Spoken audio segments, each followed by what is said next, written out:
नमस्कार. मासिक राशी भविष्य मंथली हॉरोस्कोप या भागात आपणा सर्वांचे अवधूत तर्फे पुन्हा एकदा स्वागत. या व्हिडिओमध्ये आपण मिथुन राशीला फेब्रुवारी हा महिना कसा असेल आणि नेमकं मिथुन राशीचे काय गुणधर्म आहेत ते आपण या व्हिडिओमध्ये बघणार आहोत. फेब्रुवारी मंथ फॉर जेमिनी हे इंग्लिशमध्ये पण मी याचं ट्रान्सलेशन या व्हिडिओमध्ये कव्हर केलेलं आहे, ते सुद्धा तुम्ही अवश्य बघा. मासिक राशी भविष्य आम्हाला पूर्ण महिन्यात येणाऱ्या समस्या, स्वास्थ्य संबंधित समस्या, लाभ, हानी, यात्रा, संपत्ती, परिवार इत्यादीने जोडलेल्या विषयाबद्दल माहिती देते.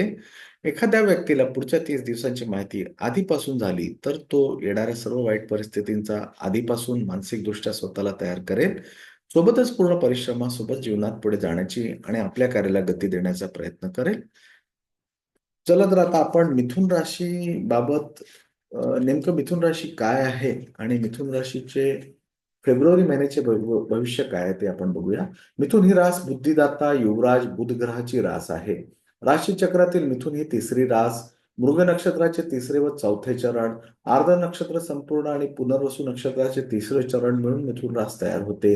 मिथुन ही पुरुष रास आहे. ही रास नपुंसक रास असून वायुतत्वाची आणि द्विस्वभावी रास आहे. ही रास डोक्यापासून उगवणारी आणि अल्पप्रसव रास आहे.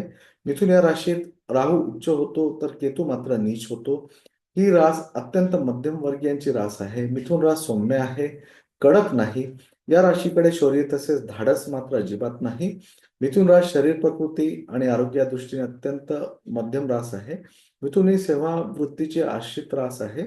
या राशीबद्दल अन्य ग्रहांना आकर्षण कमी असून बुध या ग्रहाची ही स्वराशी मात्र आवडती रास आहे. कारण या राशीत बुद्धी आणि चातुर्य आहे. ही रास सर्वसाधारण असल्यामुळे या राशीकडे सत्ता व वैभव मोठ्या प्रमाणावर नाही.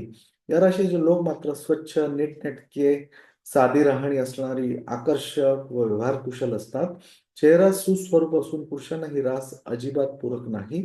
या राशीकडे अधिकार मध्यम असल्यामुळे बँकर, शिक्षक, संपादक, ज्योतिषी, लेखक, कीर्तनकार, वकील, पीआरओ आदी व्यक्ती मिथुन राशी खाली आढळतात. चला तर आता आपण मिथुन राशीचे पुढील महिन्याचे राशी भविष्य काय दर्शवते फेब्रुवारी महिन्याचे ते बघूया. तुम्हाला कामाच्या ठिकाणी बराच वेळ घालवावा लागेल. सोशल मीडिया आणि ई कॉमर्सशी संबंधित कामात चांगला फायदा होईल. घरगुती जीवनासाठी हा महिना उत्साहवर्धक असेल. सामाजिक कार्यक्रमांमध्ये तुम्ही खूप सक्रिय होऊ शकता. 11 फेब्रुवारी बुध आणि सूर्याच्या शुभ प्रभावामुळे राजकारणाशी संबंधित लोकांना उच्च पद मिळू शकते. उच्च शिक्षणासाठी बाहेर जाऊ इच्छिणाऱ्यांसाठी हा महिना चांगला आहे. उत्पन्न वाढवण्याचा मार्गाचा विचार कराल. कला विश्वाशी निगडीत लोकांना महिन्याच्या दुसऱ्या आठवड्यात मोठे व्यासपीठ मिळू शकते. चौथ्या आणि पाचव्या आठवड्यादरम्यान चौकशीचे नोकरीचे नवीन पर्याय उपलब्ध होऊ शकतात. महिन्याची सुरुवात तुमच्यासाठी शुभ नसेल. विवाहयोग्य तरुणाची लग्नाची चर्चा होऊ शकते. सहकाऱ्यांवर आंधळेपणाने विश्वास ठेवू नका. कामाच्या ठिकाणी पगाराबाबत अधिकाऱ्यांशी वाद होऊ शकतो. नवीन वाहन खरेदीचे नियोजन होईल. नेत्ररुग्णांना थोडी काळजी घ्यावी लागेल. डोळ्यांच्या समस्या असू शकतात. शत्रूंपासून अत्यंत सावध राहावे. कागदपत्रांची काळजी घ्यावी लागेल. पहिल्या आणि दुसऱ्या आठवड्यात कायदेशीर बाब समोर येऊ शकते. You will have to devote, मी आता याचं इंग्लिशमध्ये कन्व्हर्सेशन सांगतो आहे, translation. You will have to devote lot of time to the workplace. There will be great benefits in the field of social media and e-commerce. This month will be encouraging for your family life. You may be very active in social program. After February 11, due to the auspicious effect of Buddha and Surya, those associated with politics may get higher positions. This month is highly favorable for those who want to go abroad for higher education. You will think about ways to increase income. Those associated with the art world may get a big platform in the second week of the month. You may get new job option between the fourth and fifth week. The beginning of the month will not be a favorable for you. There may be a discussion about the marriage of unmarried youngsters. Don't trust your colleagues blindly. You may have a discord with officers regarding salary in the workplace. You will plan to buy a new vehicle.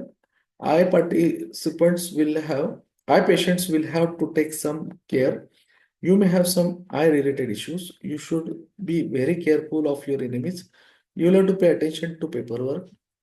A legal matter may escalate during the first and second weeks.